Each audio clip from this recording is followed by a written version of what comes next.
Bab 751. Membunuh darah Yangzi. Tinju serigala darah, raung King Feng sambil mengayunkan tangan kanannya ke depan. Esensi vitalnya terkonsentrasi di tinjunya dan membentuk bayangan virtual serigala berdarah. Selain ekor serigala, bagian lain dari bayangan virtual itu terlihat sangat jelas. Tinju King Feng langsung menembus udara. Saat ia mengayunkan tinjunya, jika didengarkan dengan saksama, akan terdengar lolongan serigala dan auman naga. Ekspresi Yangzi Blood berubah untuk pertama kalinya saat dia merasakan kekuatan dalam tinju serigala berdarah milik King Feng. Dia tahu kekuatan-kekuatan garis keturunan. Kekuatan dahsyat yang bahkan bisa membuat seseorang bertarung melawan seseorang yang lebih tinggi darinya. Kekuatan yang dimiliki oleh King Feng membuat ekspresi Yangzi Blood menjadi muram. Darah Yangzi meraung saat dia menghantamkan tinjunya ke depan dengan serangan terkuatnya. Bentrokan. Kedua tinju itu beradu dengan suara dentuman keras.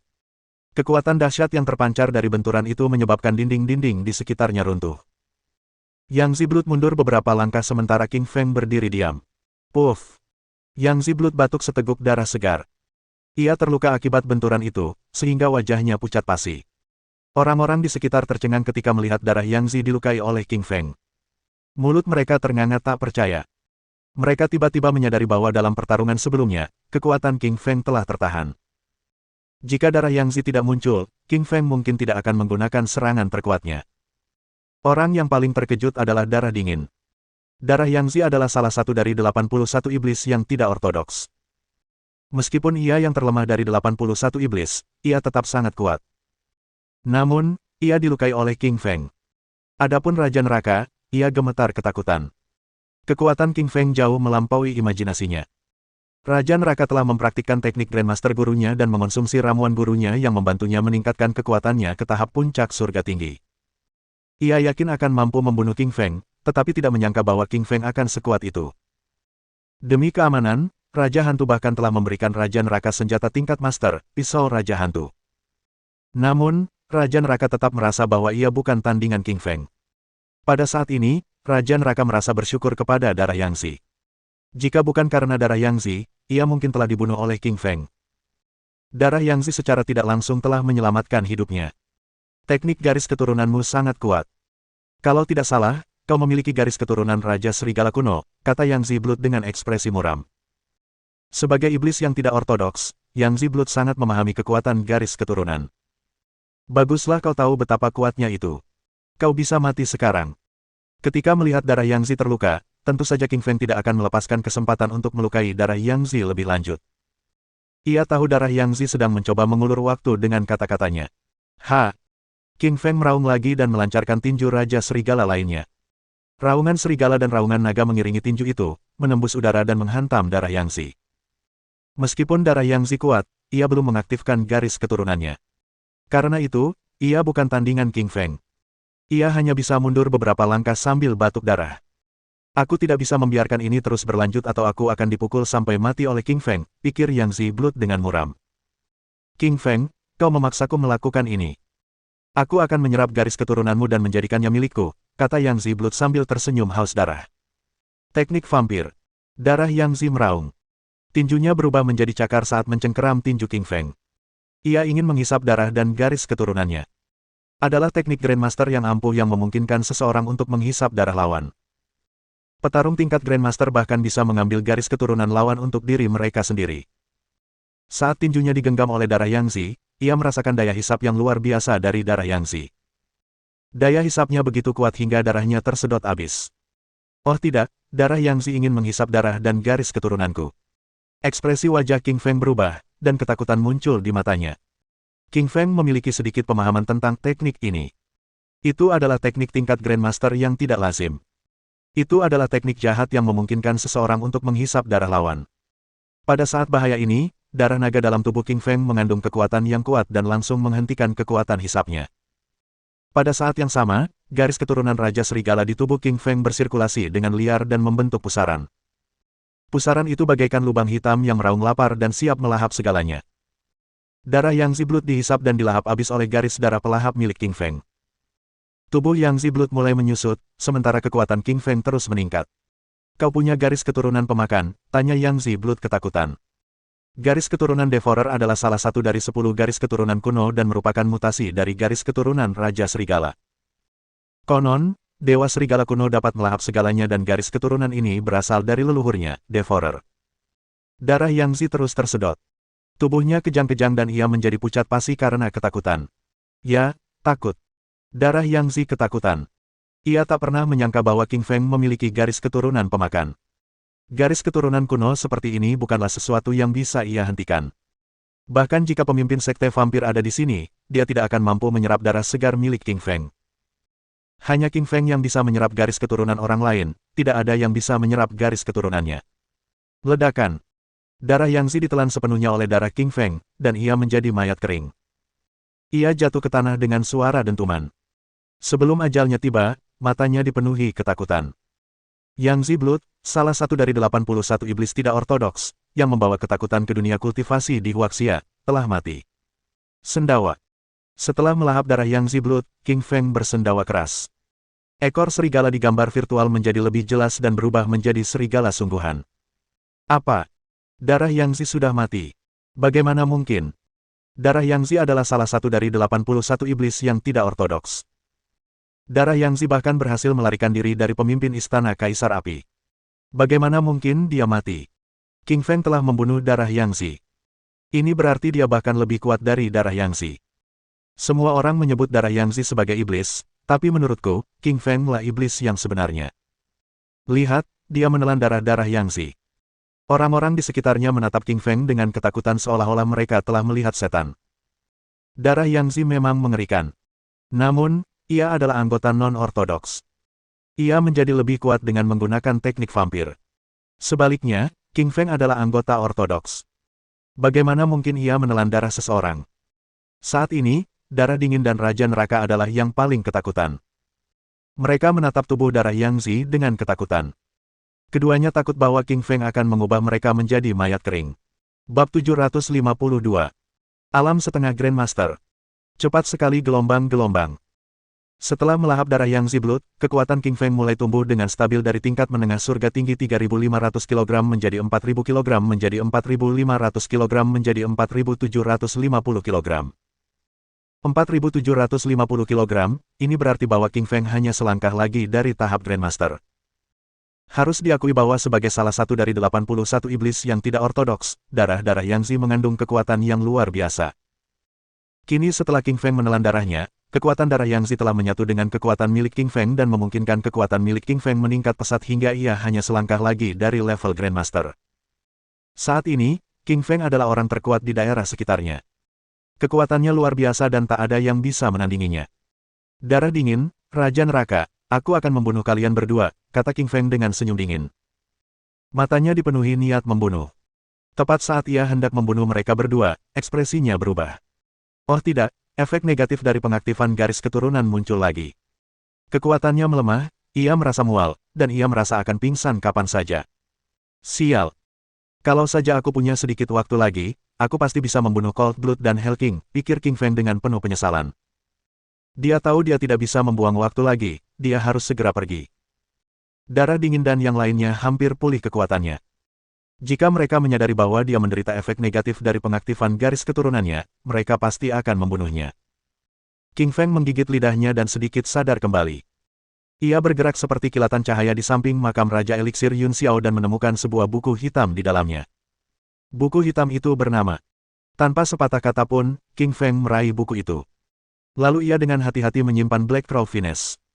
Black Crow Finesse sangat penting untuk menyelamatkan Suelin, jadi ia sangat menghargainya. Wuss! Tanpa ragu, King Feng meraih kedua harta karun itu dan melompat ke udara. Ia terbang di atas danau lava dan mendarat di tepi seberang. Ia kemudian menyusuri lorong gua dan menuju ke dunia luar. Kecepatan angin King Feng sangat cepat. Ia tahu ia akan segera merasakan efek negatif dari pengaktifan garis keturunannya. Jadi, ia harus mencari tempat persembunyian. Tak lama kemudian, King Feng berlari keluar dari istana bawah tanah. Tepat saat meninggalkan istana bawah tanah, ia terguling dan hampir jatuh ke tanah. Tidak, aku tidak bisa pingsan di sini. Aku pasti akan mati jika darah dingin menemukanku. Sekali waktu, ia menggigit lidahnya agar tetap terjaga. Ia pun berjalan menuju bagian dalam pegunungan luas dengan susah payah. Akhirnya, ia menemukan sebuah rawa. Memercikkan. Setelah menyelam ke dalam rawa, ia menutupi jejak-jejak di sekitarnya. Kemudian, ia bersembunyi di dasar rawa. King Feng diam-diam melafalkannya dan tertidur lelap. Pada saat yang sama, di dalam istana Raja Eliksir, Darah Dingin dan Raja Neraka sama-sama bingung. Mereka tidak tahu mengapa King Feng tidak memilih untuk membunuh mereka. Mereka adalah musuh yang akan saling membunuh jika ada kesempatan. Mengapa King Feng membiarkan mereka pergi? Darah Dingin, aku tahu apa yang terjadi. King Feng pasti sedang mengalami efek negatif dari pengaktifan garis keturunannya. Dia pasti sedang tidak sadarkan diri sekarang, kata Raja Neraka tiba-tiba. Dia sangat mengenalnya. Ekspresi Darah Dingin berubah dan dia berkata dengan dingin, astaga, kenapa aku tidak terpikir? King Feng pasti sangat lemah, kalau tidak dia pasti mencoba membunuh kita. Darah Dingin, apa yang harus kita ketahui? Dia dan Black Crow Fines keduanya ada di tangannya. Tentu saja kita harus menangkapnya. Temukan dia, bunuh dia, dan rampas hartanya. Ya, jangan sampai jatuh ke tangan King Feng. Ayo kita bunuh dia, kata Raja Neraka sambil tersenyum dingin. Darah Dingin dan Raja Neraka lalu berlari keluar istana. Darah Dingin dan Raja Neraka telah memulihkan kekuatan mereka sejak efek pil surga tinggi dan ramuan pemakan kekuatan memudar. Mereka tahu bahwa King Feng sedang lemah saat ini. Ini adalah waktu yang tepat untuk membunuh King Feng, jadi mereka bergegas keluar dari istana. Harta karun paling berharga di makam Grandmaster adalah. Itu adalah buku eliksir paling langka di Huaxia dan memungkinkan seseorang untuk membuat semua jenis eliksir. Semua orang ingin sekali mendapatkan buku itu. Ekspresi Nisang Luo dan Xian Ziqin berubah ketika mereka melihat Darah Dingin dan Raja Neraka mengejar King Feng. Mereka mengambil buku-buku dari kuburan. Kemudian, mereka mengejar Darah Dingin dan Raja Neraka. Mereka ingin menyelamatkan King Feng. Adapun Bai Doujiang dan Yuntang, setelah mengambil beberapa harta dari makam Raja Ramuan, mereka juga mengejar yang lainnya. Di mana King Feng bersembunyi? Kenapa kita tidak bisa menemukannya? Darah Dingin dan Raja Neraka mencari kemana-mana, tetapi mereka tidak dapat menemukan King Feng. Darah Dingin dan Raja Neraka bahkan sempat melewati rawa tempat persembunyian King Feng, tetapi King Feng telah menyembunyikan keberadaannya sehingga mereka tidak dapat menemukannya. Setelah mencari-cari, mereka memutuskan untuk mencari di tempat lain. Pegunungan luas itu sangat luas sehingga sulit untuk menemukan orang yang bersembunyi. Di bawah rawa, King Feng telah memasuki kondisi magis. Saat energi bersirkulasi di dalam tubuhnya, kotoran di dalamnya terbuang. Titik-titik tekanan dan meridiannya juga terbuka. Kulit dan organ dalamnya menjadi sekuat baja dan dipenuhi kekuatan. Di dalam rawa, seekor buaya berenang menuju King Feng ketika dia melihat sebuah benda hitam. Buaya ini panjangnya lebih dari 3 meter dan berkulit tebal. Giginya tajam dan runcing, ia bisa mematahkan leher seseorang hanya dengan satu gigitan. Ini manusia, pikir buaya itu dalam hati. Ia pernah memangsa manusia di rawa-rawa di masa lalu. Manusia-manusia itu memasuki pegunungan luas untuk mencari harta karun, tetapi akhirnya dimangsa oleh buaya itu. Selain fakta bahwa orang itu tidak bernapas, dia sama saja dengan manusia lainnya. Mungkin dia sudah mati. Aku ingin memakannya, pikir buaya itu dengan haus darah. Ia membuka rahangnya yang besar dan menggigit ke arah King Feng. Wus! Tiba-tiba King Feng membuka matanya dan mencengkeram gigi runcing buaya itu dengan 2 jari. Kaca! Genggaman tangan King Feng semakin erat dan langsung mematahkan gigi-gigi runcing buaya itu. Buaya itu pun mengerang kesakitan. Mengerikan sekali. Ya Tuhan, pemuda ini terlalu menakutkan, pikir buaya itu ketakutan sambil berbalik untuk melarikan diri. Melarikan diri. Mati saja. King Feng mengayunkan tinjunya dan langsung membunuh buaya itu. King Feng telah pulih dari efek negatif garis keturunan pengaktifnya. Tentu saja, buaya itu bukan tandingannya. Setelah meninggalkan dasar rawa, ia berjalan ke sungai terdekat untuk membersihkan diri sebelum keluar dari pegunungan luas. Sekarang, hanya selangkah lagi dari level Grandmaster. Dia bisa membunuh Cold Blood dan Hell King kapan saja, tetapi dia tidak punya waktu untuk mencari mereka sekarang. Dia harus bergegas kembali ke kota es untuk menyelamatkan Suelin. Tentu saja, untuk menyelamatkan Suelin, ia harus menemukan Profesor Yunhe Zhang terlebih dahulu. Kecepatan larinya luar biasa cepat saat ia menuju rumah Yunhe Zhang. Setiap kali kakinya menyentuh tanah, ia sudah berjarak belasan meter dari titik terakhir. Bab 753. Kembali ke kota Laut Timur, menyelamatkan Yunhe Zhang. Karena khawatir terhadap Suelin, King Feng bergegas menuju kota Donghai. Ia tiba di kota Donghai pukul 19. Karena ia bergegas menuju kota Laut Timur, pakaiannya robek-robek oleh duri-duri di pegunungan. Ia tampak seperti pengemis yang menyedihkan dan seluruh tubuhnya berlumuran tanah. Banyak orang berkerumun di jalanan kota Donghai, dan mereka memandang aneh ke arah King Feng. Wajahnya tampak seperti orang liar yang baru saja keluar dari hutan. Tanpa menghiraukan tatapan orang-orang di sekitarnya, ia berlari menuju Universitas Kedokteran Laut Timur. Ponselnya rusak ketika jatuh ke tanah di makam Raja Eliksir. Petugas keamanan menolak membiarkan King Feng memasuki universitas ketika King Feng tiba di pintu masuk universitas karena King Feng tampak seperti pengemis liar. Wuss! Angin sepoi-sepoi bergerak secepat kilat. Sesaat kemudian, ia menghilang di hadapan petugas keamanan dan berlari menuju gedung kantor. Sial, kemana perginya orang liar itu, pikir satpam itu dengan bingung. Ia ingat ada seorang pria berpakaian robek dan tampak seperti pengemis di hadapannya tadi, tetapi pria itu telah menghilang. Kecepatan angin sepoi-sepoi seperti pusaran air. Dalam sekejap, ia telah tiba di ruang bawah tanah gedung kantor medis. Tok tok tok. Meskipun hati King Feng dipenuhi kecemasan, ia tetap harus menjaga sopan santunnya. Ia mengangkat tangannya dan mengetuk pintu 3 kali. Profesor Zhang, saya King Feng.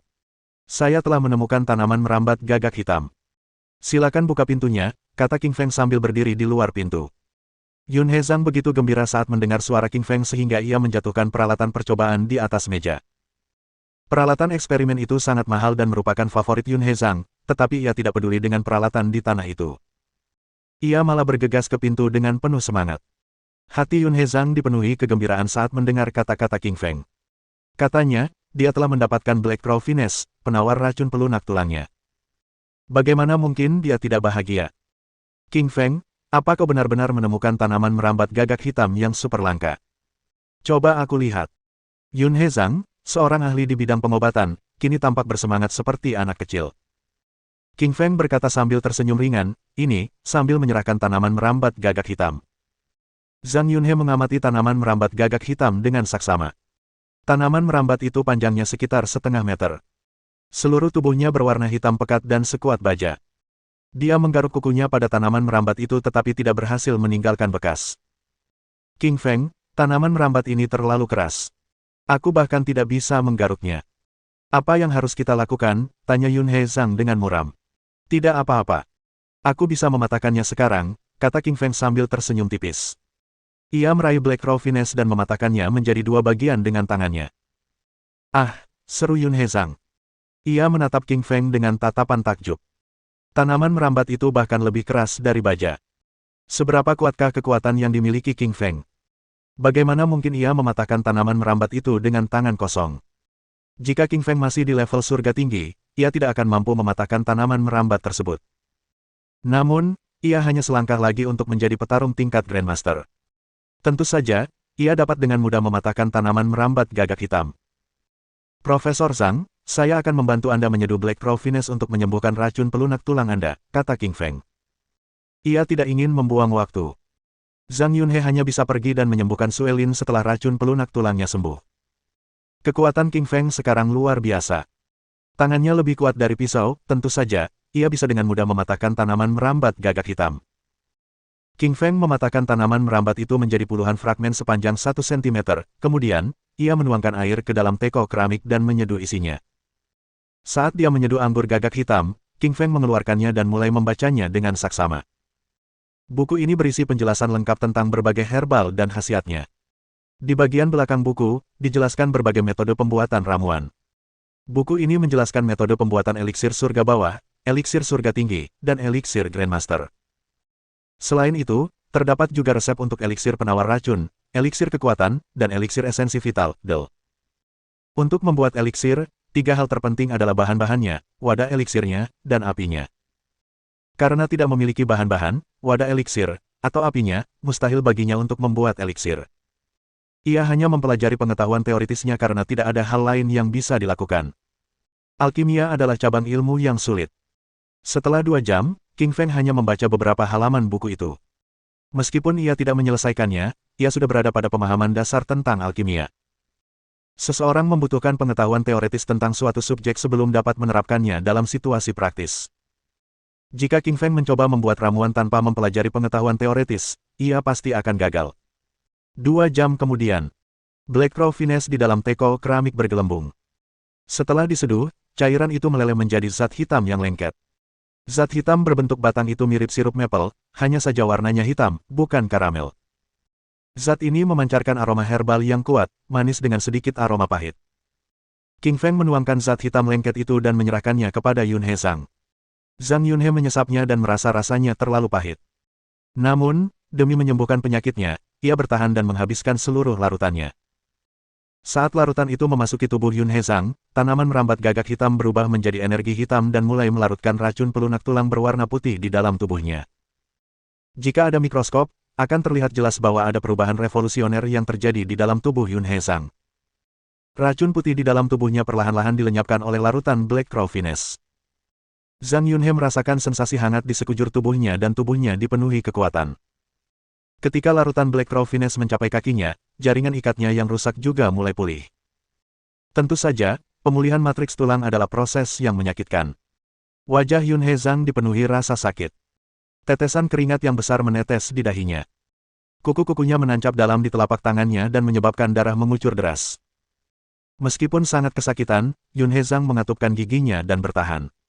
Ia bisa merasakan sensasi di kakinya yang sebelumnya mati rasa. Tulang-tulangnya pulih, darah mengalir lancar di kakinya, dan meridiannya pun pulih. Kaki Yun He Zhang perlahan pulih. Zhang Yunhe sangat kesakitan hingga hampir pingsan. Melihat Yun He Zhang kesakitan, King Feng segera mengeluarkan jarum akupunkturnya dan menusukkannya pada titik-titik tekanan khusus di tubuh Zhang Yunhe untuk membantu meredakan rasa sakitnya. King Feng mengerti bahwa ia harus melakukan akupuntur pada Yun He Zhang. Ia tidak boleh membiarkan Yun He Zhang pingsan karena rasa sakitnya, atau khasiat Black Crow Finesse akan sangat terhambat. 1 jam kemudian, Zhang Yunhe akhirnya menyerap semua isi Black Crow Finesse dan ia merasa seluruh tubuhnya hangat dan nyaman. Tubuhnya dipenuhi kekuatan dan tulang-tulangnya kuat. Zhang Yunhe mendorong kursi rodanya dan perlahan berdiri. Karena sudah lama tidak berdiri, ia butuh waktu untuk terbiasa dengan sensasi berdiri.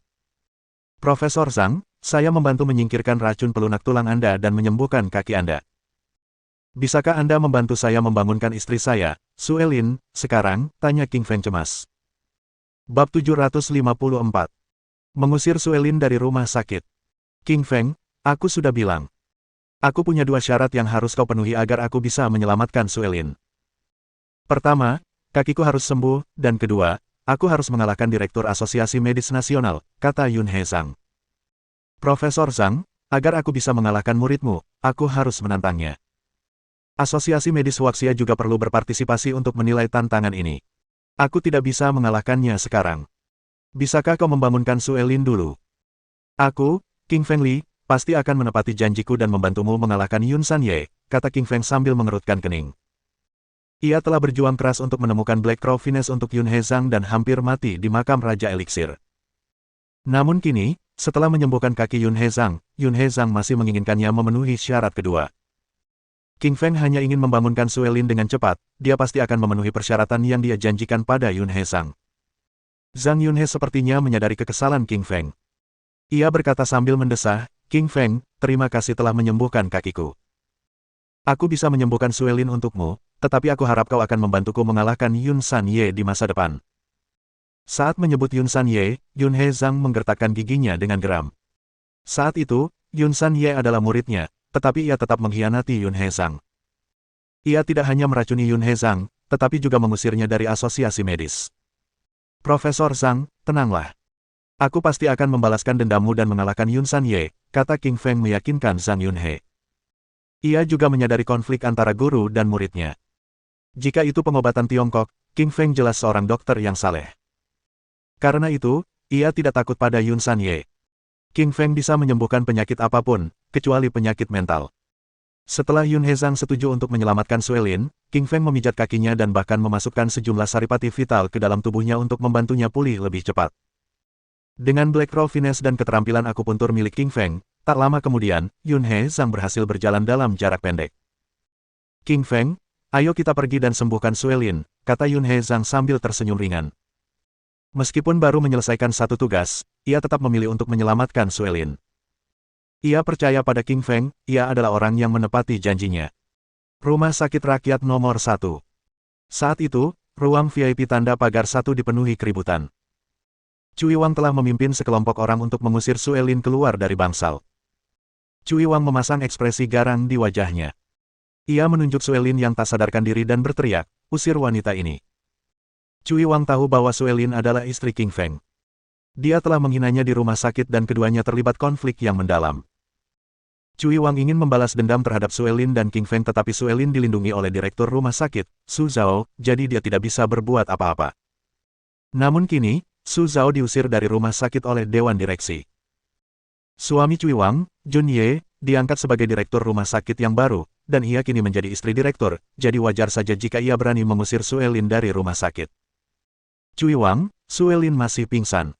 Dia pasien. Bagaimana bisa kau mengusir pasien dari rumah sakit? Tanya Su Zhao dengan geram. Pukulan Cui Wang terlalu rendah. Ia bersekongkol dengan suaminya untuk mengusirnya dari rumah sakit.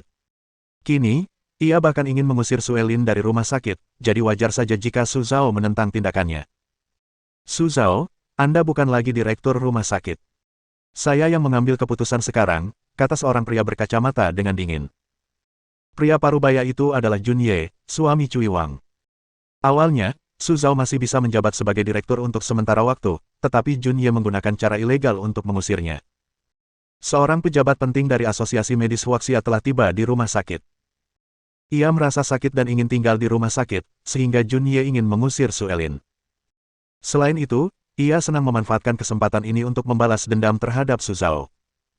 Ibu Suelin, Xiao Yunmu, dan ayahnya, Si Lin, gemetar karena marah mendengar kata-kata Jun Ye. Pria ini tidak tahu malu. Dia menggunakan kekuasaannya sebagai direktur rumah sakit untuk mengusir Suelin dari rumah sakit. Sebagai jutawan terkenal di kota Laut Timur, Si Lin bahkan mencoba menggunakan namanya tetapi Jun Ye bersikeras mengusir mereka dari rumah sakit karena Jun Ye ingin menggunakan bangsal itu untuk melayani seorang VIP. Aku akan menyakiti siapapun yang berani mengusir Suster Sue, kata Zi Miao dingin sambil berdiri di ujung tempat tidur Suelin. Sebelum pergi, King Feng berpesan kepada Zi Miao untuk melindungi Suelin dengan baik. Zi Miao bersumpah, jika Jun Ye berani mendekati Suelin, dia akan menghajarnya. Bagaimana mungkin wanita sepertimu bisa begitu tidak masuk akal? Aku sudah bilang aku direktur rumah sakit. Aku punya wewenang untuk mengusirmu, kata Jun Ye dengan sedih kepada Zi Miao. Sebelum guru kembali, tak seorang pun boleh mendekati Suster Sue, jangan salahkan aku atas perbuatanku, ujar Zi Miao dengan angkuh. Meskipun King Feng adalah guru Zi Miao, ia tetaplah seorang saintes Miao Jiang. Ia memiliki harga diri, dan tidak peduli dengan sosok kecil seperti direktur rumah sakit. Direktur Jun Ye, ada apa? Kenapa bangsal ibu saya belum siap? Tiba-tiba, terdengar suara sedih. Seorang pemuda tampan yang mengenakan jas berjalan dengan arogan memasuki bangsal. Tuan Muda Hao Ye, saya sudah menyiapkan ruang VIP nomor 1 untuk ibu Anda. Itu bangsal terbaik di rumah sakit. Namun, pasien ini menolak untuk pergi, jelas Jun Ye cepat. Identitas Hao Ye tidaklah sederhana. Ia adalah putra Direktur Asosiasi Medis Huaxia, Yun San Ye. Ia menemani ibunya ke kota Donghai untuk mengunjungi kerabat mereka, tetapi tiba-tiba ibunya jatuh sakit. Maka, mereka pun datang ke rumah sakit. Hao Ye adalah putra Direktur Asosiasi Medis Huaxia. Tentu saja, Jun Ye memperlakukannya dengan sangat baik. Terlebih lagi, Jun Ye adalah anggota keluarga Ye, jadi Yun San Ye adalah atasannya. Cepat pergi. Ibuku sudah dirawat di rumah sakit. Kalau perawatannya tertunda, aku tidak akan membiarkan kalian begitu saja, kata Hao Ye sambil tersenyum dingin. Suster Sue ada di tempat tidur. Kami tidak akan pergi, kata Miao Zi ringan sambil menggelengkan kepalanya. Baiklah, karena kau menolak pergi, aku akan mengusirmu, kata Hao Ye dingin sambil berjalan menuju Zi Miao. Zi Miao mengayunkan tinjunya ke arah Hao Ye, tetapi Hao Ye dengan mudah menangkap tinju Zi Miao. Bagus sekali, petarung SS level tinggi, tapi kau masih terlalu lemah, kata Hao Ye sambil tersenyum tipis. Ia menamparkan ringan tubuh Zi Miao dan melemparkannya ke langit. Wajah Zi Miao memucat mengerikan saat ia mendarat di tanah dengan bunyi gedebuk. Seniman bela diri kuno. Kau seorang seniman bela diri kuno, tanya Zi Miao dengan heran. Dia tidak pernah menyangka pemuda sombong itu adalah seorang seniman bela diri kuno. Zi Miao pernah mendengar tentang seniman bela diri kuno dari King Feng. Ia tahu bahwa mereka adalah makhluk yang kuat. Bab 755. King Feng sangat marah. Ya, kau tahu tentang seniman bela diri kuno, tanya Hao Ye heran. Ia tidak menyangka pihak lain tahu tentang mereka.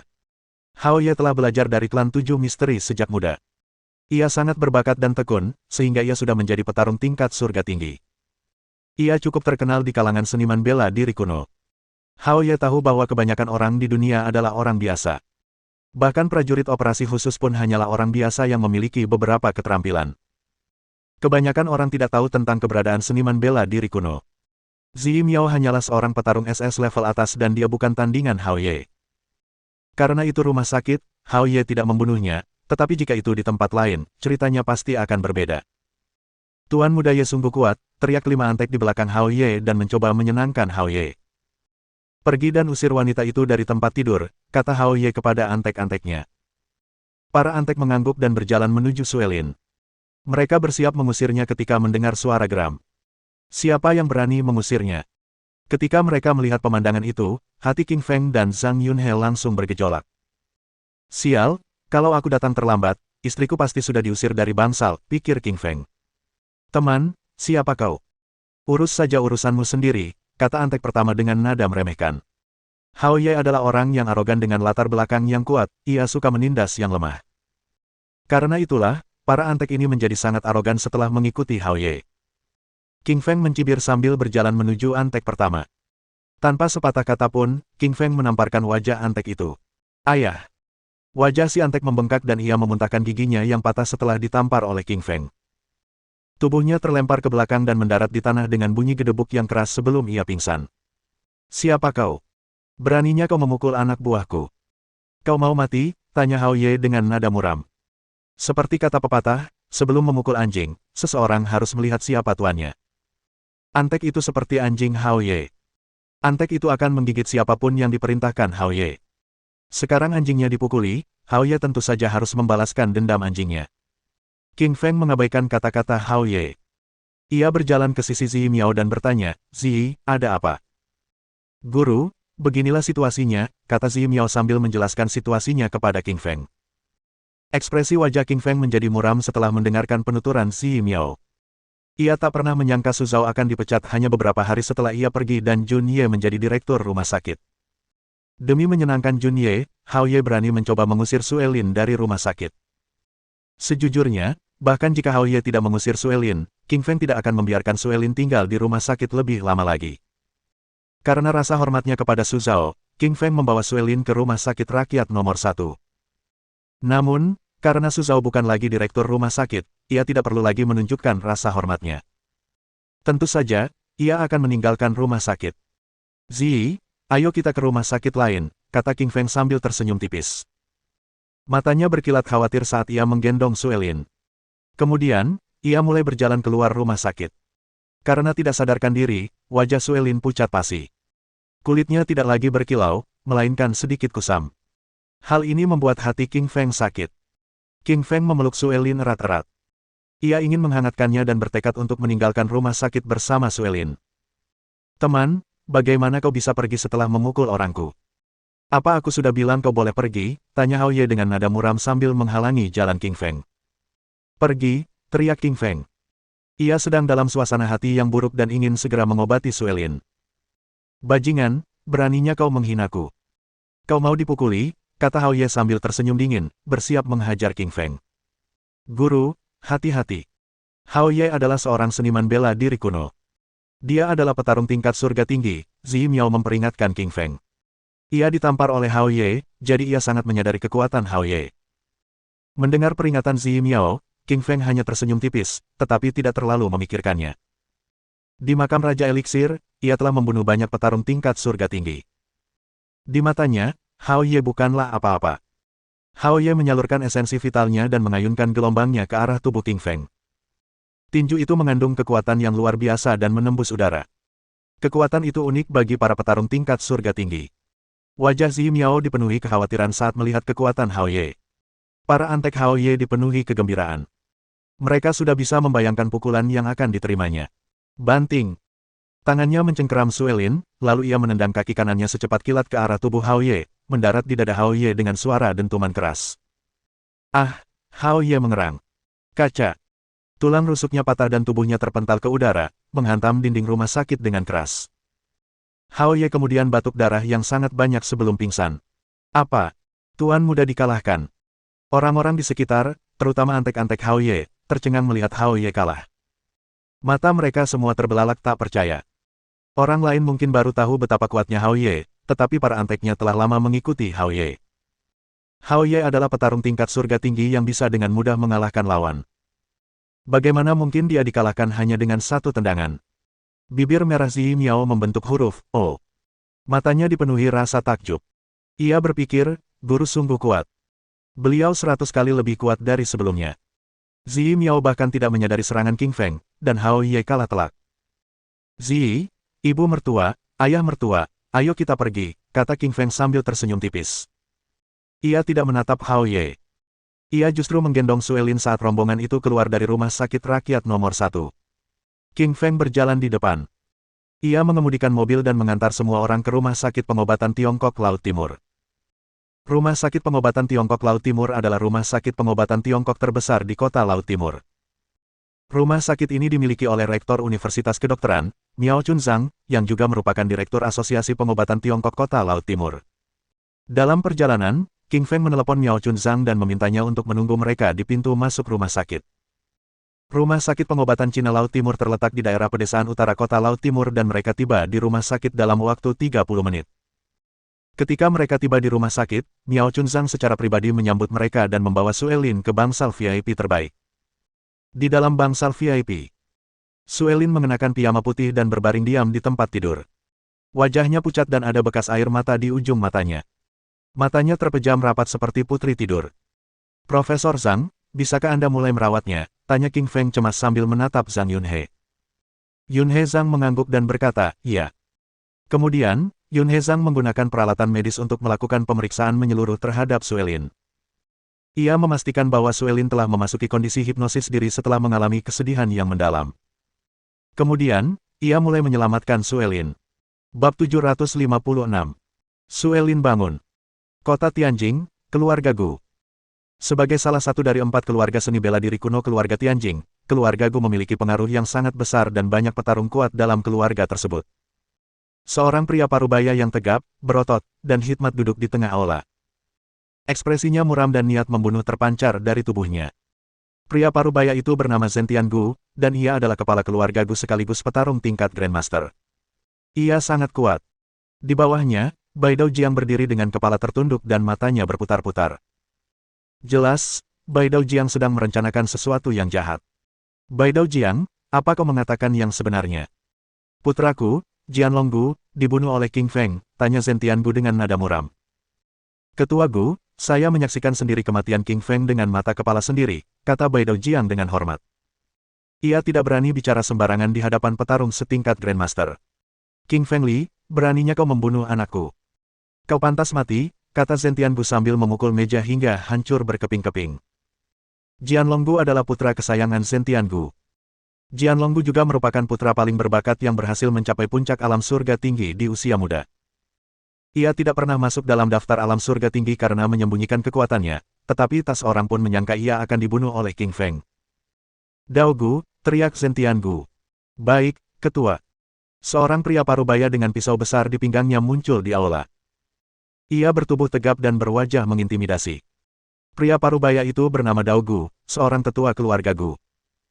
Dao Gu hanya selangkah lagi untuk menjadi petarung tingkat Grandmaster, dan dia sangat kuat. Dao Gu, segera menuju kota Laut Timur. Penggal kepala King Feng dan balaskan dendam Jianlong, kata Zentian Gu dengan niat membunuh. Baik, ketua, kata Dao Gu sambil melompat ke udara dan menuju ke kota Laut Timur. Secercah kebahagiaan muncul di mata Bai Dao Jiang saat ia melihat kepergian Dao Gu. Ia berpikir, King Feng, kau pasti akan mati.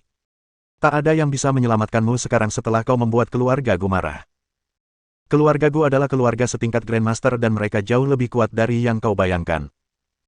Setelah Bai Dao Jiang memberitahu kepala keluarga Gu tentang kematian Jianlong Gu, ia pun pergi menemui keluarga Luo. Namun, ia datang bukan untuk menemui kepala keluarga Luo, melainkan untuk bertemu dengan seorang tetua keluarga Luo. Tetua keluarga Luo adalah kakek Tian Hao Luo. Ia sangat marah ketika mengetahui cucu kesayangannya dibunuh oleh King Feng. Ia segera memerintahkan seorang petarung dari keluarga Luo, yang juga hanya selangkah lagi dari petarung tingkat Grandmaster, untuk membunuh King Feng.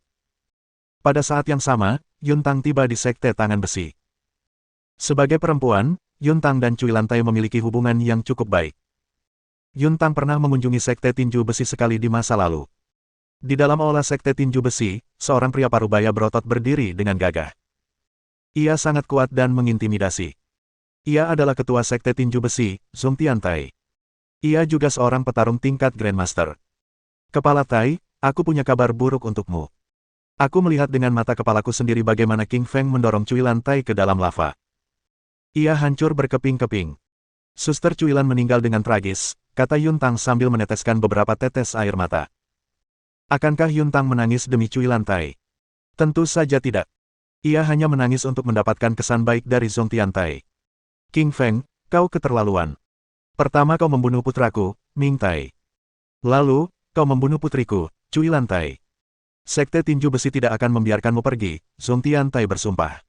Ia siap mencabik-cabik King Feng. Hong Po Tai, kata Zhong Tiantai dingin. Seorang pria parubaya berjalan keluar dengan dada terbuka. Tubuh bagian atasnya berotot. Ia tampak penuh dengan kekuatan yang meledak-ledak. Hong Po Tai adalah tetua ketiga Sekte Tinju Besi. Ia petarung yang tangguh, hanya selangkah lagi dari level Grandmaster. Pergi, tangkap King Feng hidup-hidup. Bawa dia ke Sekte Tinju Besi. Aku ingin menggorengnya di wajan, kata Zhong Tiantai dingin dengan niat membunuh. Yang lainnya hanya ingin membunuh King Feng tetapi Zhong Tiantai ingin menangkap King Feng hidup-hidup dan menggorengnya. Hong Po Tai mengangguk dan melompat ke langit. Lalu, ia terbang menuju kota Donghai. Bai Dao Jiang dan Yuntang sama-sama makhluk kejam. Mereka tahu bahwa mereka bukan tandingan King Feng, jadi mereka ingin menggunakan orang lain untuk membunuh King Feng. Semua orang memasuki makam Raja Eliksir untuk mencari harta karun. Namun, pada akhirnya, sebagian besar kelompok tewas. Mereka yang berhasil bertahan hidup menderita luka parah. Berita bahwa King Feng telah membunuh sebagian besar kelompok di makam Raja Ramuan mengejutkan seluruh komunitas bela diri. Kekuatan King Feng mengejutkan banyak seniman bela diri kuno. Seorang jenius seperti dia memiliki potensi yang tak terbayangkan dan kemungkinan besar dia akan melampaui level Grandmaster. Meskipun King Feng menjadi terkenal, ia juga menjadi duri dalam daging bagi banyak kekuatan. Komunitas bela diri mulai bergairah, banyak sekali petarung kuat menuju kota Laut Timur dan target mereka adalah King Feng. Ketika Nisang Luo dan Xian Ziqin mendengar kabar tersebut, mereka segera menghubungi King Feng. Sayangnya, ponselnya rusak di makam Raja Eliksir. Kedua wanita itu khawatir ketika mengetahui bahwa mereka tidak dapat menghubunginya. Pada akhirnya, Nisang Luo dan Xian Ziqin secara pribadi menuju ke kota Laut Timur untuk memberitahu King Feng tentang kejadian yang terjadi di komunitas bela diri. Kota Laut Timur, Rumah Sakit Pengobatan Tiongkok. Zhang Yunhe telah memulai perawatan untuk Suelin.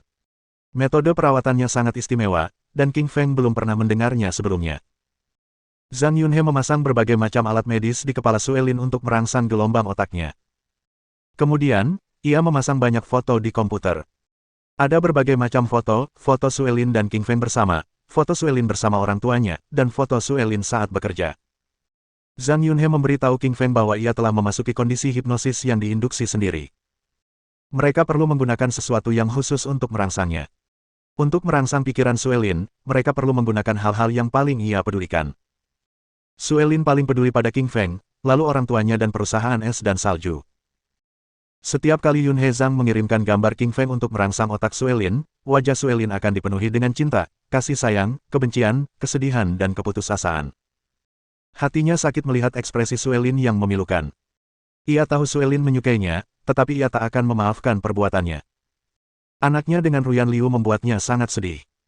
Metode stimulasi otak menggunakan gambar komputer didasarkan pada teori gelombang otak.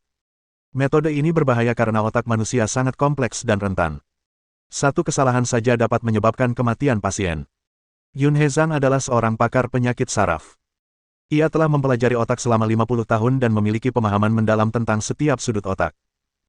Meski begitu, Yunhe Zhang tetap merangsang otak Suelin dengan hati-hati karena ini menyangkut nyawa Suelin. Ketika Yunhe Zhang meletakkan foto pernikahan King Feng dan Suelin di komputer dan mengirimkannya ke Suelin, Suelin mulai bereaksi keras. Reaksinya sangat kuat karena dia sangat peduli dengan pernikahan mereka. Pernikahan itu adalah impian terbesarnya. Suelin sudah lama berharap dapat melangsungkan pernikahan dengan King Feng, di mana mereka akan diberkati oleh semua orang yang hadir. Suelin sangat menghargai pernikahan itu di dalam hatinya. Tubuh Suelin mulai gemetar dan bulu matanya mulai bergetar. Kemudian, ia perlahan membuka matanya. Bab 757. Tidak memaafkan King Feng. Sayang, kamu sudah bangun. Pikiran King Feng bergejolak ketika melihat Suelin membuka matanya. Karena dia begitu emosional, bahkan suaranya bergetar. Sejak Suelin pingsan, King Feng tidak bisa beristirahat dengan baik. Siang hari ia mengkhawatirkannya, dan malam harinya ia bermimpi buruk bahwa Sue Lin tidak akan pernah bangun. Sejujurnya, King Feng tidak tahu harus berbuat apa jika Sue Lin pingsan selamanya.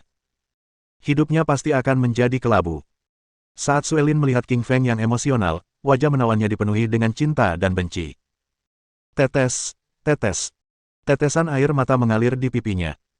Wajahnya yang menawan dipenuhi kesedihan dan bibirnya terbuka, tetapi pada akhirnya, ia tak bersuara. Sayang, ini semua salahku. Kamu boleh memukulku atau membentakku, tapi kumohon jangan menangis. Itu buruk untuk kesehatanmu, kata King Feng cemas. Raja Serigala yang tidak takut pada apapun, termasuk Presiden Benua Serigala, merasa takut saat melihat air mata Sue Lin. King Feng mencoba menghapus air mata Sue Lin dengan telapak tangannya, tetapi Sue Lin memalingkan wajahnya dan menolak untuk membiarkan King Feng menghapus air matanya. Ia tidak menatapnya dan terus menangis. Sue Lin sangat mencintai King Feng, tetapi ia juga membencinya. Ia tidak tahu bagaimana menghadapinya setelah ia terbangun. Memaafkannya. Itu jelas mustahil. Sue kecil, kau harus kuat. Suamimu mengkhianatimu demi wanita lain. Kau pasti tidak seperti ibumu, pikir Sue Lin sambil mengepalkan tinjunya.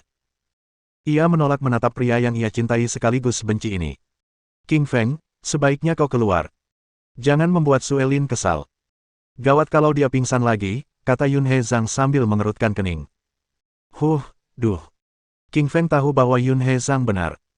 Sue Lin baru saja bangun, kondisinya sangat lemah. Sarafnya sangat lemah dan dia tidak boleh bersemangat atau dia akan pingsan lagi. Jika itu terjadi, dia tidak akan pernah bangun lagi. King Feng berjalan ke koridor di luar bangsal. Dia jarang merokok, tetapi saat itu dia sangat gelisah dan sedih. Ia pergi ke toko kelontong terdekat untuk membeli sebungkus rokok Zonghua. Ia mondar-mandir di koridor sambil mengambil sebatang rokok dan mulai merokok untuk melampiaskan rasa frustrasinya. Di dalam bangsal, Xiao Yunmu duduk di kepala Sue Lin dan menyeka air matanya dengan handuk. Ia berkata, Sue kecil, apa yang terjadi antara kamu dan King Feng? Sue Lin menggelengkan kepalanya dan air mata kembali mengalir dari matanya. Namun, ia tidak memberitahu ibunya apa yang terjadi. Itu adalah urusannya sendiri dan King Feng, dan ia tidak ingin ibunya khawatir. Sue kecil, kau putriku. Seorang ibu paling mengenal putrinya. Aku sangat mengenalmu. Kau akan menikah dengan King Feng, tapi kau memilih untuk meninggalkan rumah. Kau begitu mencintainya, jadi pasti ada sesuatu yang terjadi, kata Xiao Yunmu ringan sambil memegang tangan Sue Lin. Seorang ibu paling mengenal putrinya. Xiao Yunmu tahu bahwa putrinya sangat sombong sejak kecil. Harga diri seorang wanita adalah suaminya. Pasti ada sesuatu yang terjadi pada King Feng sehingga Sue Lin begitu sedih. Dia bahkan tidak ingin berbicara dengannya setelah bangun tidur. Sue kecil, aku bukan orang luar. Aku ibumu. Katakan padaku, apakah King Feng berselingkuh? Tanya Xiao Yunmu. Xiao Yunmu pernah mengalami perselingkuhan. Suaminya, Si Lin, memiliki banyak wanita simpanan saat mereka masih muda. Ia bahkan memiliki seorang anak laki-laki dari wanita simpanannya. Hal ini menyebabkan Xiao Yunmu sangat menderita untuk waktu yang lama. Saat itu, Xiao Yunmu bahkan sempat berpikir untuk bunuh diri, tetapi ia menemukan kekuatan untuk hidup ketika melihat Sue Lin muda. Xiao Yunmu tahu bahwa Sue Lin konservatif seperti dirinya. Singkatnya, dia keras kepala. Karena jatuh cinta pada King Feng, dia hanya mencintainya. Dia benci jika ada wanita lain yang menyukai atau menjalin hubungan dengan wanita lain. Ekspresi Sue Lin menjadi gelisah ketika mendengar kata-kata ibunya. Jelas, tebakan ibunya benar. Sue Lin tidak membalas kata-kata ibunya. Ia tidak mau mengakui bahwa suaminya telah berselingkuh. Apa yang akan dipikirkan ibunya? Putrinya bahkan tidak bisa menjaga hati suaminya sendiri dan pergi mencari wanita lain. Sejujurnya, hati Sue Lin dipenuhi penyesalan. Ia tahu Ruyan Liu memiliki hubungan yang tidak biasa dengan King Feng, tetapi ia mengesampingkannya karena sibuk bekerja. Sue Lin tidak pernah menyangka bahwa King Feng dan Ruyan Liu telah tidur bersama, bahkan memiliki seorang anak. Sebagai istri resminya, Sue Lin sendiri belum pernah tidur dengan King Feng. Sue Lin ingin tidur dengan King Feng. Beberapa waktu lalu, Sue Lin ingin memberikan tubuhnya kepada King Feng, tetapi King Feng menolak karena Sue Lin sedang terluka.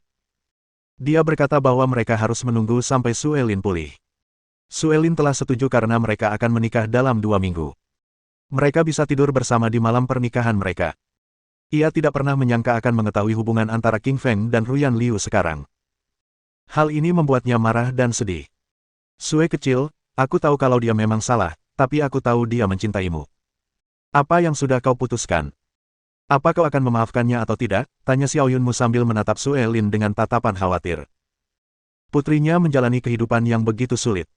Ia sangat menderita sejak kecil. Siapa sangka ia juga akan menderita setelah menikah dengan King Feng. Xiao Yunmu juga sangat marah pada King Feng. Hal yang paling dibenci seorang wanita adalah suaminya berselingkuh. Tidak ada wanita yang mau memaafkan suaminya. Sekalipun mereka memaafkan, hatinya tetap akan merasa tidak nyaman. Meskipun Xiao Yunmu sekarang tinggal bersama Silin, ia masih ingat bagaimana Silin berselingkuh. Masih ada rasa sakit di hatinya. Ibu, aku tidak tahu harus berbuat apa, kata Suelin sambil menggelengkan kepalanya dengan bingung. Ya, apa yang bisa Suelin lakukan? Ia masih mencintai King Feng di dalam hatinya. Jika ia tidak lagi mencintainya, ia pasti sudah menceraikannya. Ia merasa sakit hati karena ia masih mencintainya. Hatinya sakit setiap kali memikirkan perempuan jalang itu, Ruyan Liu. Sue kecil, kau harus kuat. Kau tidak akan bisa memaafkan King Feng kali ini, pikir Suelin dengan tekad bulat.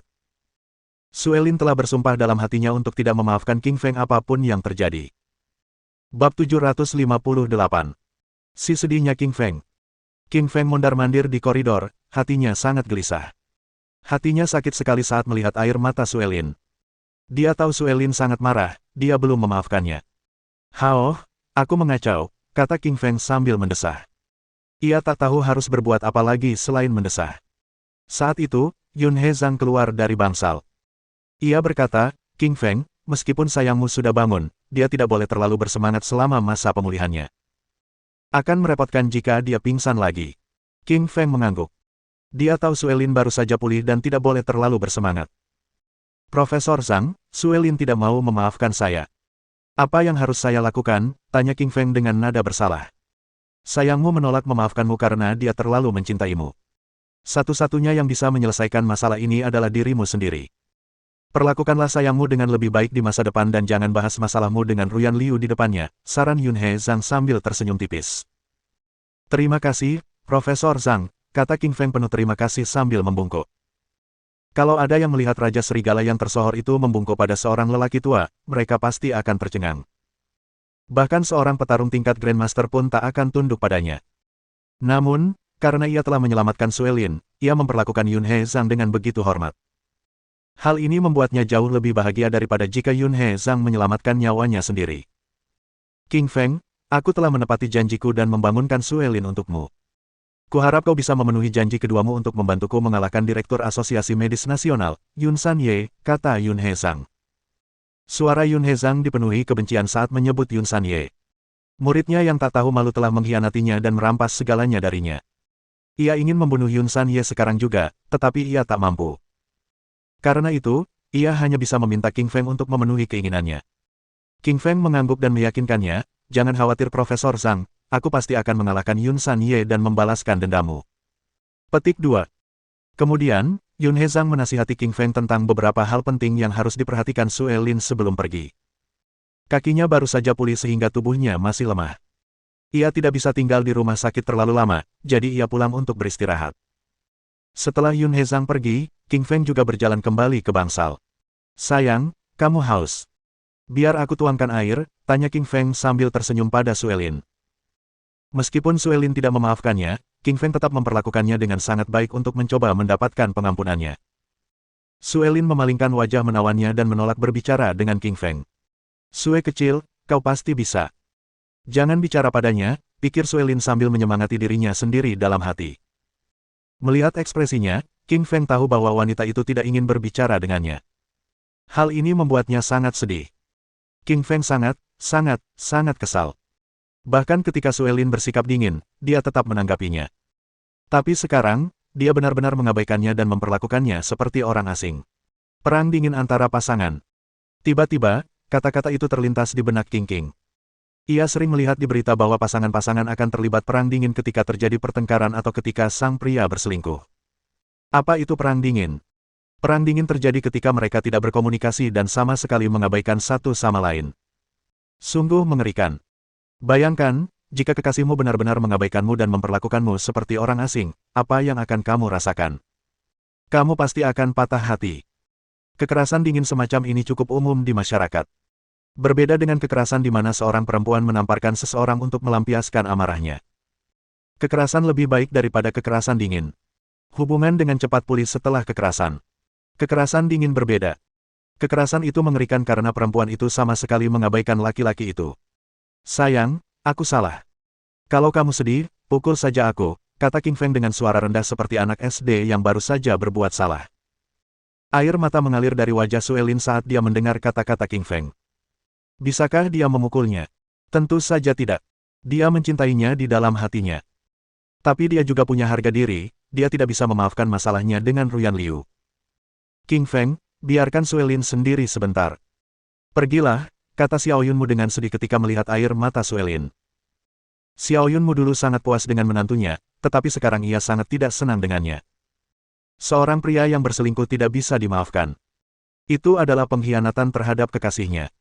Mendengar nada ketidakpuasan dalam suara ibu mertuanya, King Feng hanya bisa menghela napas. Ia teringat kata-kata Profesor Yun Hezang. Profesor itu berkata bahwa Suelin tidak boleh terlalu bersemangat saat masih dalam masa pemulihan.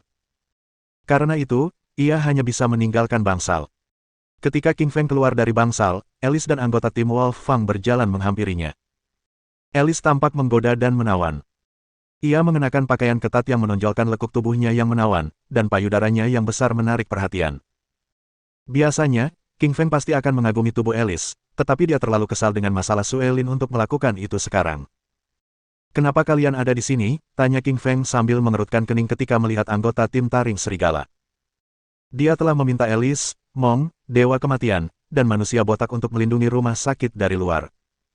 Mengapa mereka semua ada di sini?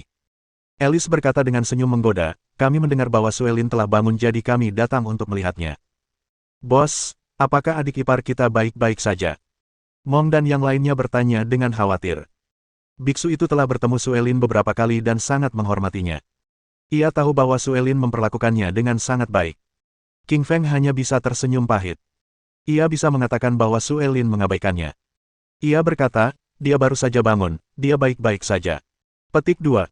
Bos, kami membeli beberapa buah dan bunga.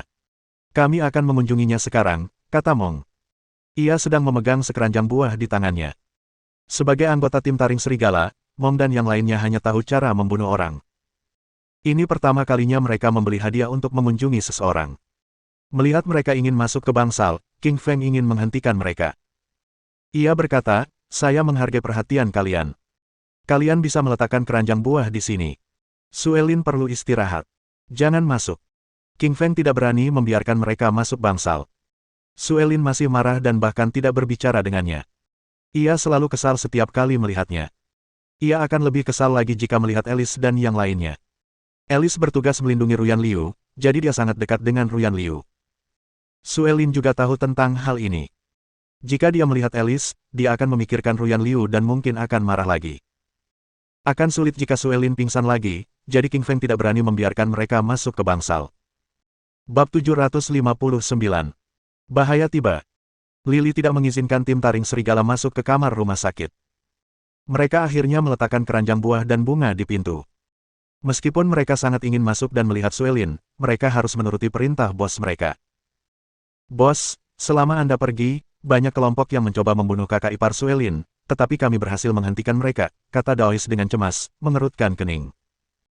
Meskipun tim Wolf Fang berhasil membunuh semua orang yang mencoba membunuh Suelin, mereka juga menderita kerugian besar karena para pembunuh itu semuanya luar biasa kuat. Taois, siapa pembunuhnya? Tanya Li King Feng. Ia harus menemukan musuh-musuhnya dan membalas dendam. Bos, menurut sumber kami, mereka berasal dari klan Taekwondo Korea, klan Buaya Benua Macan, dan orang-orang dari aliansi Assassin. Taois itu membacakan apa yang diketahuinya. Mendengar kata-kata ini, wajah Li King Feng menjadi gelap dan tatapannya berubah mematikan. Ia telah membunuh Raja Taekwondo dan Raja Buaya dalam pertarungan di arena pertempuran Benua Macan, yang tampaknya membuat klan mereka marah. Ia tidak percaya mereka mengejar istrinya. Adapun para assassin, kebencian mereka terhadap Li Qingshan bahkan lebih dalam. Sebelumnya, ia telah membunuh para ketua Liga Skeleton dan Aliansi Neraka, dan baru-baru ini ia juga membunuh Bah. Singkatnya, ia punya banyak musuh. Oh ya, bos, akhir-akhir ini kami melihat banyak ninja berkeliaran di dekat sini. Sepertinya mereka juga ingin melukai Suelin. Alice tiba-tiba berbicara. Meskipun kemampuan bertarungnya lebih lemah, kemampuannya mendeteksi dan mengumpulkan intelijen adalah yang terkuat di kelompok mereka. Ia diam-diam telah mengetahui keberadaan para ninja yang bersembunyi di sekitar mereka. Meskipun tersembunyi dengan sangat baik, ia tetap berhasil menemukan mereka. Mendengar tentang ninja, hati Li Qingfeng bergetar. Ia telah membunuh Raja Ninja di Tianjing dan merampas lencana penakluk mereka. Belum lagi ia juga membunuh Yoshichiro Izu, Raja Pedang Ketujuh Kepulauan Pasifik, yang juga memicu persaingan dengan mereka. Jelasnya, King Feng Li memiliki banyak musuh, dan mereka semua sangat kuat. Tepat pada saat itu, terdengar suara nyaring, Raja Serigala, akhirnya kami menemukanmu. Saat suara itu menghilang, Niching Luo dan Xian Ziqin masuk. Mereka tidak dapat menghubungi King Feng Li melalui telepon atau cara lain, jadi mereka datang ke kota Laut Timur untuk mencarinya. Sayangnya, kota Laut Timur terlalu besar dan mereka tidak dapat menemukannya bahkan setelah tiba di kota itu, jadi mereka memanfaatkan pengaruh klan mereka. Mereka mengetahui bahwa dia ada di rumah sakit pusat, jadi mereka mengikutinya ke sini. Melihat dua wanita cantik luar biasa datang menemui Lily, seluruh tim taring serigala saling mengedipkan mata dan menyikut, menatap Lily dengan tatapan kagum. Bos mereka memang bos mereka, dengan wanita-wanita cantik yang selalu mengikutinya kemana-mana. Tentu saja, tidak semua orang menikmati momen itu. Ketika Alice melihat Niching Luo dan Xian Ziqin, ia secara naluriah merasa kesal terhadap kedua wanita itu. Ada rasa kesal alami yang dirasakan para wanita cantik terhadap wanita cantik lainnya.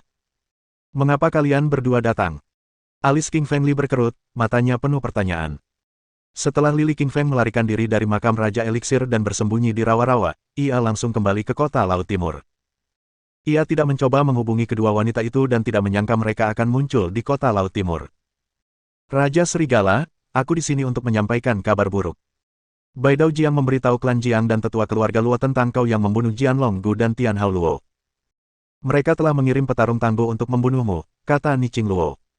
Saat Niching Luo berbicara, raut wajahnya dipenuhi rasa bersalah, karena beberapa pembunuh yang datang untuk membunuh Li Qingfeng berasal dari klannya. Meskipun dia putri pertama klan Luo, dia tidak mampu menghentikan tetua itu.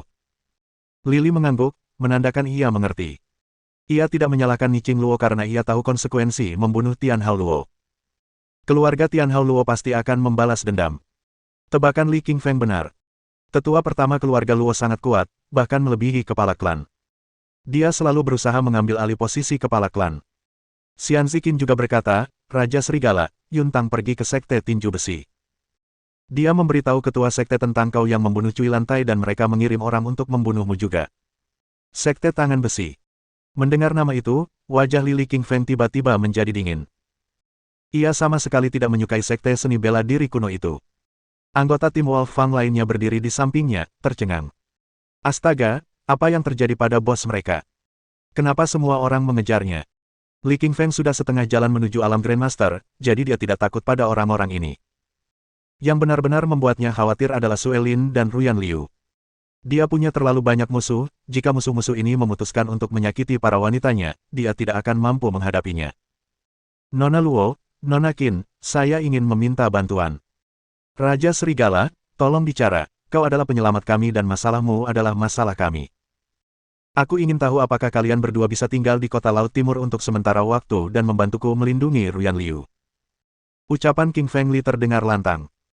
Awalnya, King Feng Li berencana agar kedua wanita itu melindungi Sue Lin, tetapi mengingat suasana hatinya saat ini, dia tidak ingin membuatnya semakin bersedih dengan menempatkan kedua wanita cantik itu di sampingnya. Niching Luo dan Xian Ziqin keduanya mengangguk setuju. Lily meminta Alice untuk membawa Niching Luo dan Xian Ziqin ke rumah Ruyan Liu. Sedangkan anggota klan taring serigala lainnya akan tetap berada di luar kamar rumah sakit, bertanggung jawab untuk melindungi Sue Lin.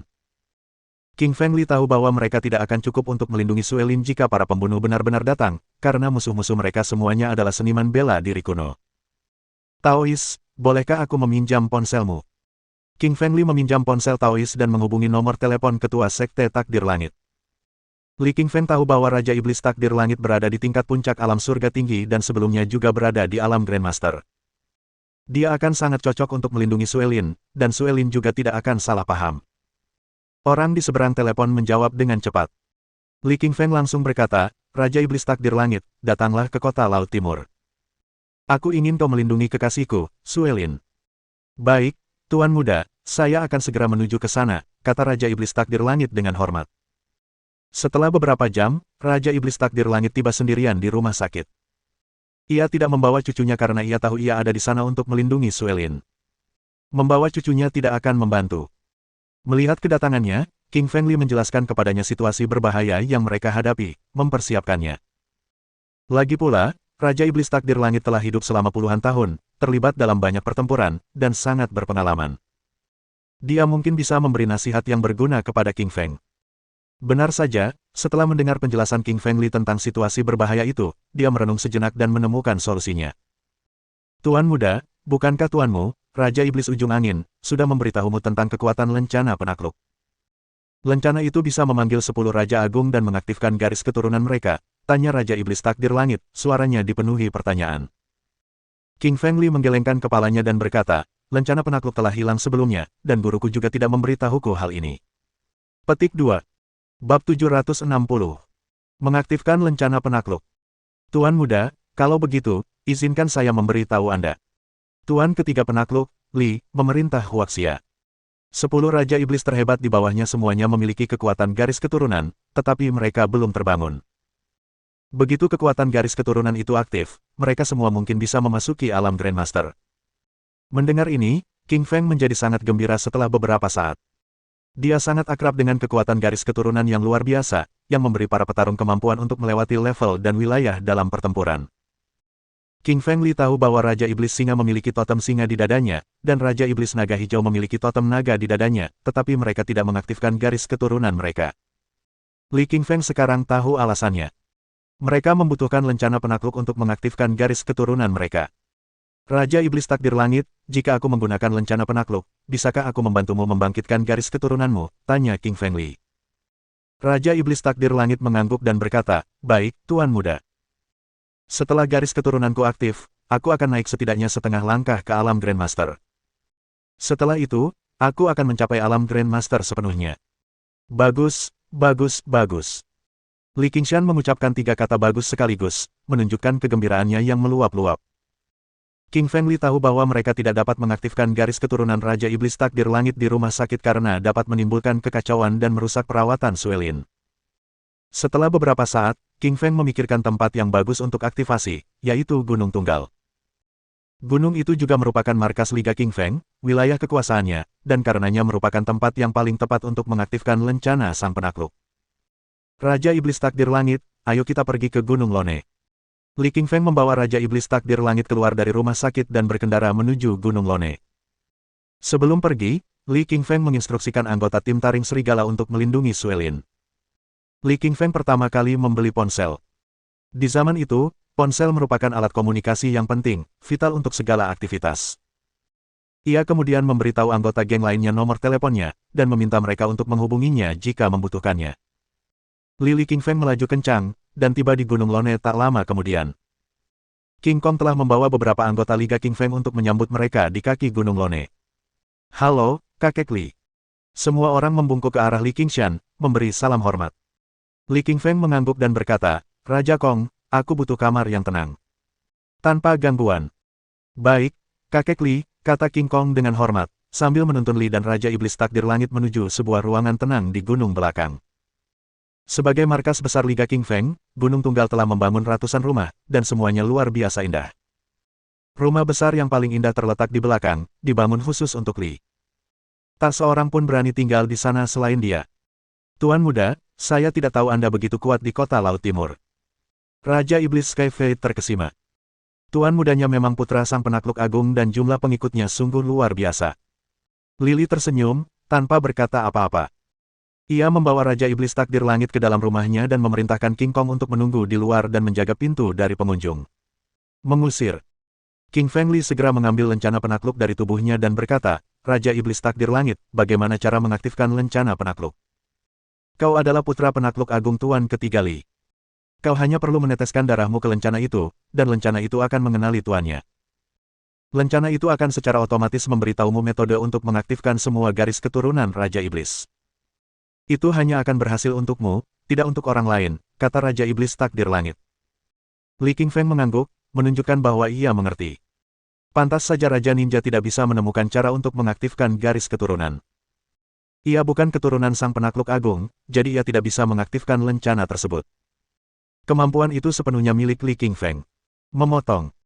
Qingfeng Li memotong jarinya dan memeras setetes darah segar ke dalam lencana penakluk. Lencana penakluk adalah benda istimewa. Lencana itu diukir dengan desain dan pola yang rumit, kompleks, dan canggih. Setelah menyerap darah, lencana itu memancarkan cahaya hitam, yang langsung memasuki otak Li Li melalui matanya. Cahaya hitam ini berisi semua informasi untuk mengaktifkan garis keturunan 10 Raja Iblis Agung. Setiap Raja Iblis memiliki garis keturunan totem. Pada masanya, penakluk agung Tuan ketiga Li telah menghabiskan waktu yang lama untuk menaklukkan 10 Raja Iblis. Penakluk agung, guru ketiga Li, tidak mengaktifkan garis keturunan 10 Raja Iblis Agung, karena ia ingin menyimpan lencana itu untuk Li Li. Ia ingin mewariskan putranya kepada 10 guru yang luar biasa. Betapa besarnya kasih sayang seorang ayah. Meskipun sang penakluk telah menghilang sejak ia masih kecil, ayahnya tetap memastikan untuk mewariskannya harta karun yang luar biasa, seperti lencana penakluk dan 10 Raja Iblis. Merasakan 10 teknik aktivasi garis keturunan Raja Iblis yang agung di benaknya, Li Li merasa sangat tersentuh. Seolah-olah ia bisa merasakan kehadiran ayahnya, sosok yang begitu familiar. "Ayah, terima kasih," bisik Qingfeng Li, sangat terharu. "Tuan muda, garis keturunan saya adalah garis keturunan kucing hitam. Apakah Anda tahu teknik aktivasinya?" tanya Raja Iblis Takdir Langit dengan ekspresi penuh harap.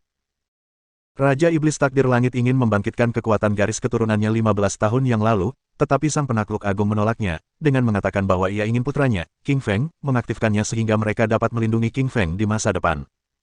Garis keturunan kucing hitam. Qingfeng Li mengangguk dan berkata, "Tentu saja." Petik 2.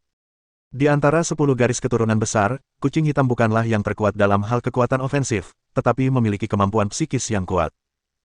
Kucing di dunia nyata adalah makhluk psikis dan sangat cerdas, dengan kemampuan melihat hal-hal yang tidak dapat dilihat oleh mata manusia. Garis keturunan kucing hitam dapat berkomunikasi dengan langit dan bumi untuk meramal masa depan.